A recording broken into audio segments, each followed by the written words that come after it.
और इस वक्त मोतिहारी से आपको बड़ी खबर दे दें, जहां दो पार्टी कारकुनों के साथ मारपीट हुई है। आजाद उम्मीदवार के हामियों और जेडीयू कारकुनान के साथ झड़प का ये वाकया है। बूथ नंबर 109 का ये मामला बताया जा रहा है। हालांकि पुलिस मौके पर पहुंची है। हालात फिलहाल काबू में बताए जा रहे हैं। डुमरिया घाट में एफआईआर दर्ज की गई है।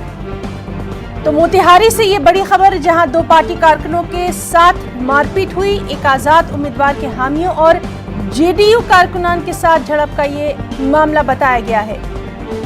बूथ नंबर 109 यानी 109 का ये मामला बताया जा रहा है।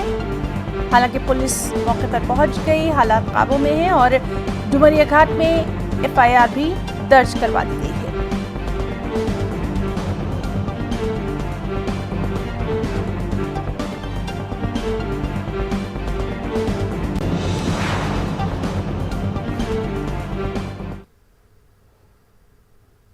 और नाज़रीन, इस वक्त हमारे साथ एक और मेहमान मौजूद हैं। चलिए उनसे आपका तारुफ करवा देते हैं। हमारे साथ इस वक्त मौजूद हैं डॉक्टर संजय सिंह बघेल, जो कि पॉलिटिकल एनालिस्ट है, सियासी तज्जिया निगार। न्यूज़ 18 उर्दू में बहुत बहुत इस्तकबाल करना चाहेंगे। और